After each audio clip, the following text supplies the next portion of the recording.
As histórias contadas mais de 1000 vezes. As dúvidas e as primeiras conquistas. Uma mãe reconhece na outra sentimentos que não cabem no peito e o poder que só as mães têm, o poder da doação. Se você pode, doe leite materno. Um pouco do que você doa é tudo para quem precisa. Informe-se no banco de leite humano mais próximo. Ministério da Saúde. Governo Federal. Visite a página da Rádio Unaerp. www.jornalismonaerp.com.br/Rádio Unaerp. Rádio Unaerp. Entrevista. Olá, está começando mais um Unaerp Entrevista e hoje eu estou aqui com a doutora Laís Valeriense Magri, formada em odontologia pela Unesp e doutora pela USP em psicobiologia, com efetividade de laser terapia de baixa intensidade em mulheres com disfunção temporomandibular dolorosa em função da ansiedade, cortisol salivar e ciclo menstrual. Ela também é membro da Sociedade de Dor Orofacial e hoje o assunto é sobre disfunção temporomandibular e dor orofacial. Laís, o que são as dores orofacial?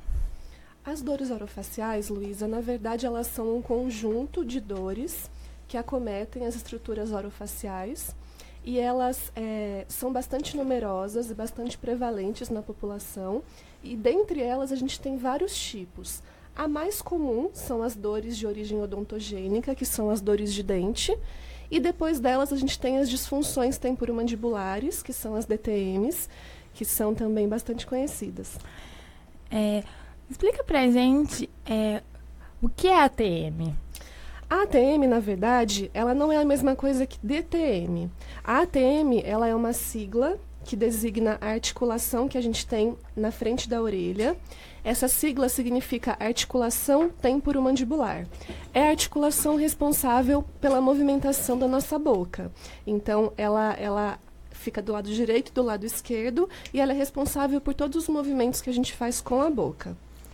Entendi. Quando ela começa a dar problema, é que é essa disfunção temporomandibular, é isso? Isso. A disfunção temporomandibular, ela não é somente da articulação temporomandibular, porque a gente tem também o envolvimento dos músculos mastigatórios, que são os músculos responsáveis pelo fechamento da boca, e a gente tem também estruturas associadas, como, por exemplo, estruturas da cabeça, do pescoço. Então, a disfunção temporomandibular, ela não é uma disfunção só da articulação temporomandibular.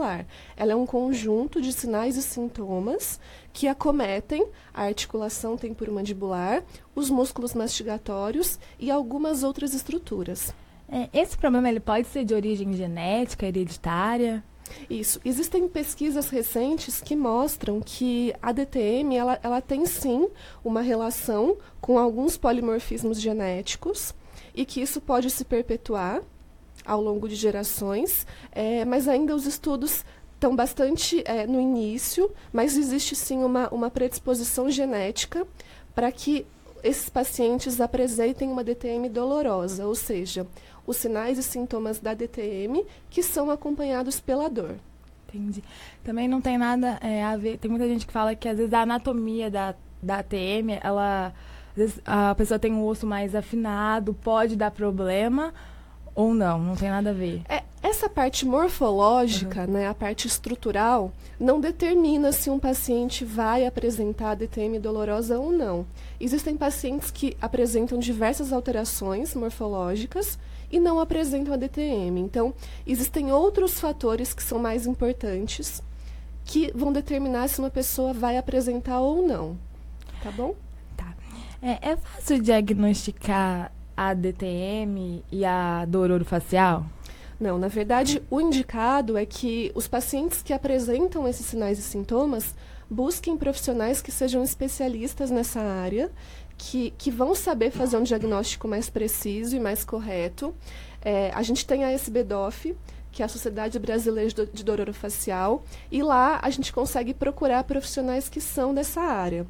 O diagnóstico ele é baseado em critérios clínicos. Então, a gente faz toda uma avaliação clínica aprofundada para poder estabelecer um diagnóstico e o plano de tratamento para os nossos pacientes. Entendi. Então, vamos colocar aqui, não é uma doença, né? Mas ela é multifatorial, né? Então, por isso que é bom procurar vários profissionais da área, é isso? Não só um dentista especialista em dor orofacial, é isso? Isso. O dentista, ele geralmente é o profissional mais procurado, porque por ser uma disfunção que acomete o sistema estomatognático, o sistema da boca. E aí o dentista geralmente faz o diagnóstico e ele atende esse paciente em conjunto, geralmente com a fonoaudiologia, com a fisioterapia. Se esse paciente, por exemplo, apresentar uma cefaleia junto, ele vai atender junto com o neurologista, com o pessoal da psicologia. Então, realmente, a atuação ela tem que ser uma atuação multifatorial, exatamente porque não é um problema só do sistema estomatognático. Entendi. Agora, para você que está chegando agora, eu estou aqui com a doutora Laís Magri. Ela é cirurgiã dentista e doutora de psicobiologia em efetividade de laser terapia de baixa intensidade em mulheres com disfunção temporomandibular e é especialista em dor orofacial. Bom, explica pra gente o que é o bruxismo. O bruxismo ele não é a mesma coisa que DTM. Isso é muito importante a gente falar, porque muitos profissionais e muitos pacientes usam esses dois conceitos como sinônimo. O bruxismo, na verdade, ele é o ato de ranger ou apertar os dentes, e ele pode acontecer durante o sono ou durante a vigília, que é quando esse paciente está acordado. O bruxismo de sono, aparentemente, ele não tem tanta relação com a DTM dolorosa.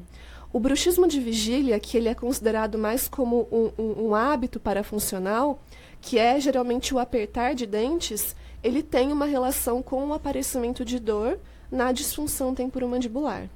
Então, não necessariamente quem tem o bruxismo vai desenvolver disfunção temporomandibular ou alguma dor orofacial. Não necessariamente. A gente não pode fazer essa relação direta. Existem diversos pacientes que têm bruxismo, por exemplo, o bruxismo de sono, que apresentam desgaste nos dentes, bastante acentuado, e não apresentam dor. Então, a gente não pode fazer essa relação direta. Eu te pergunto, é verdade que quem sofre desse problema de dor orofacial, disfunção temporomandibular, não pode mascar chiclete, é verdade? Então, na verdade, o mascar chiclete, assim como outros hábitos que sobrecarregam o sistema estomatognático, por exemplo, roer unha, morder bochecha, morder lábio, todos esses hábitos, eles levam a uma sobrecarga de um sistema que já está dolorido. Então, para os nossos pacientes, a gente indica evitar esse tipo de hábito ou de, né, às vezes até como uma forma de aliviar o estresse. Então, a gente orienta a não fazer isso. Mas, doutora, é verdade que os ansiosos e estressados, eles têm mais tendência a desenvolver algum tipo de dor orofacial? Então, na verdade, principalmente com a DTM. Quem é mais ansioso, mais preocupado, mais estressado, tende a ter mais hábitos parafuncionais, como, por exemplo, roer unha, e pode apresentar mais quadros de DTM. O perfil dos nossos pacientes que apresentam DTM, principalmente, são mulheres que têm um perfil mais ansioso ou mais deprimido, que apresentam alguma comorbidade associada. Então, existe um perfil emocional para essas pacientes. Entendi. Para você que está chegando agora, DTM que ela se refere é disfunção temporomandibular, tá? Bom, agora, vamos lá. A neuralgia do trigêmeo, que foi muito falado recentemente no Fantástico, ela é considerada uma dor orofacial? Sim, a neuralgia do trigêmeo ela é um tipo de dor orofacial. Não é uma dor musculoesquelética, como a disfunção temporomandibular. Ela é uma dor neuropática. Então, a origem dessa dor ela é diferente da DTM. Ela é uma dor bastante acentuada, ela tem uma intensidade grande. Geralmente é uma dor em choque, que acontece de um lado só da face. E ela é precipitada por atividades como escovar os dentes, como fazer a barba. E a intensidade dessa dor, ela é realmente maior do que a de uma DTM. Mas ela não é a mesma coisa que DTM. Entendi. Por que a cirurgia de articulação temporomandibular, ela não é indicada inicialmente? Isso, para o tratamento das disfunções, né?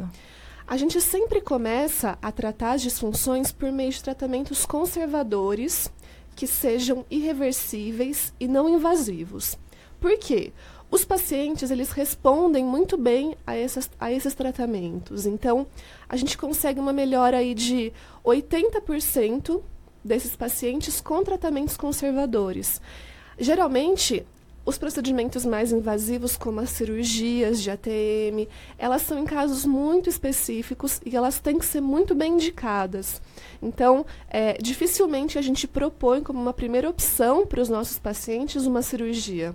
A gente sempre faz a tentativa por tratamentos conservadores, que vão, principalmente, orientações de automanejo, de autocuidado, exercícios. Se necessário, a gente lança a mão de placas, de dispositivos interoclusais, mas, inicialmente, sempre tratamentos conservadores. Se necessário, também medicação, né? Aí cada caso precisa ser avaliado. Entendi. E quem faz essa cirurgia de ATM, geralmente é um cirurgião dentista? Quem que... Isso, é um profissional chamado cirurgião bucomaxilofacial.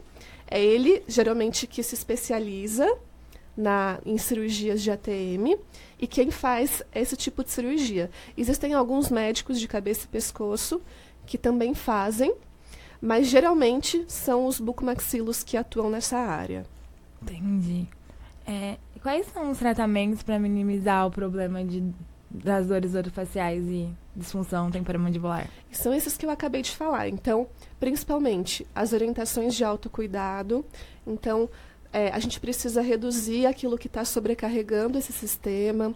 A gente pode também tratar com os dispositivos interoclusais, com medicação, com exercício, com fisioterapia, com o pessoal da fono, tratar a parte emocional desse paciente. Então, o tratamento ele é bem multidisciplinar e ele precisa abordar todos esses fatores que precipitam e que desencadeiam ou que pioram esse quadro da disfunção dolorosa. Tem a questão do laser, né, que você mesma é especialista nisso, mas tem muita polêmica, né, em volta do laser, se ele é efetivo, por que ele é efetivo para algumas pessoas e para outras não. Isso, exatamente, Luísa. O que a gente vê, o laser, ele é uma opção que tem sido bastante utilizada, é uma opção terapêutica que quem começou a usar foi o pessoal da fisioterapia, mas alguns dentistas também aplicam.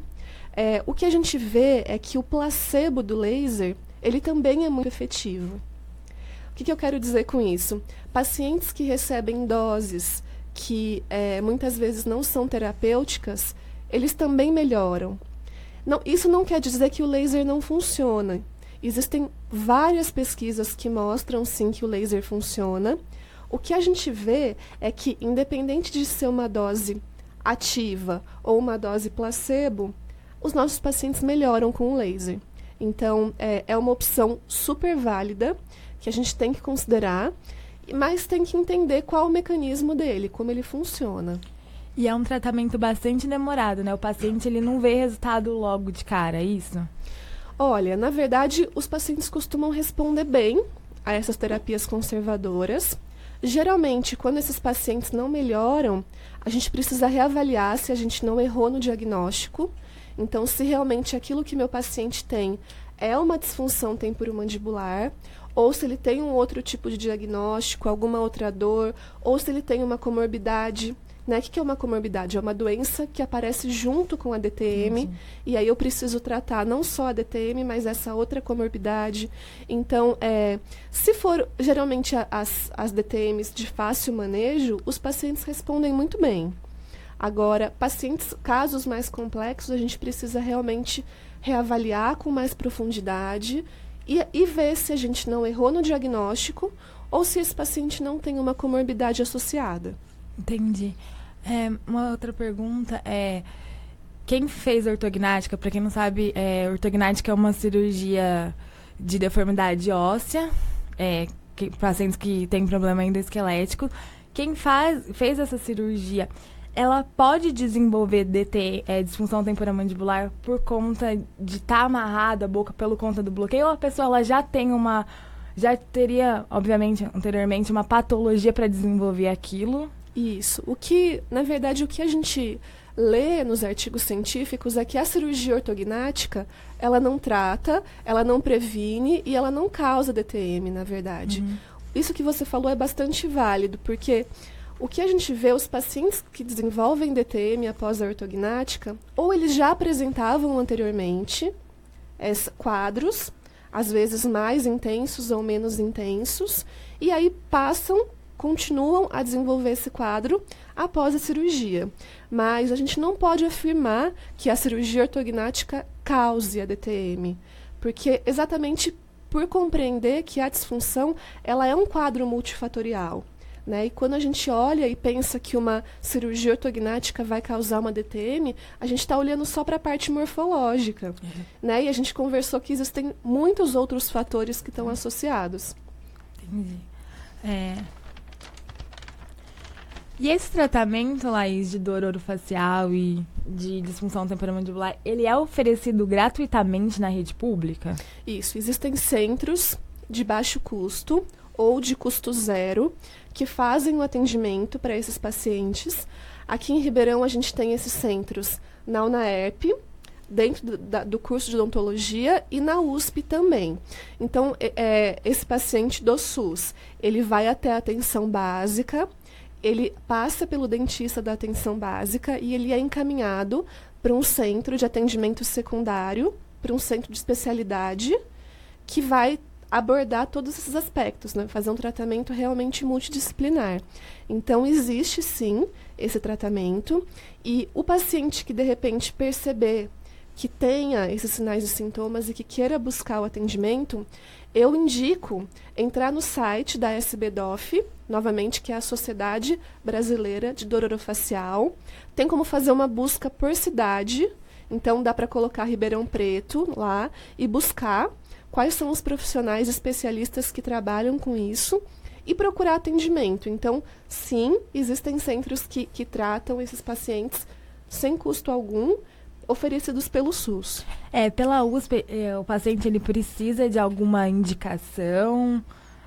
Como que funciona? Isso. Lá na USP, o nosso serviço ele não é um serviço porta aberta. O que eu quero dizer?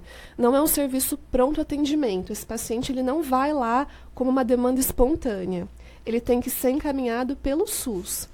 Por quê? Porque é um serviço secundário, ele é um serviço de especialidade. Então, primeiro, esse paciente ele tem que ter passado pela rede básica, pelos postos de saúde ou pelas unidades básicas, que são as UBSs, ou pelas unidades de saúde da família. Vão ser atendidos por esse dentista lá. O dentista faz todo o tratamento básico desse paciente e aí sim encaminha esse paciente para ser atendido na faculdade. Entendi. Bom, gente, infelizmente nosso programa ele vai ficando por aqui. Foi um prazer recebê-la, doutora Laís. Tudo meu. Bom, eu sou Luísa Barros para a UNAERP Entrevista. Visite a página da Rádio UNAERP, www.jornalismonaerp.com.br/Rádio UNAERP. Quem doa sangue, doa esperança, recebe sorrisos, alegria e confiança. Quem já doou sabe o bem que faz.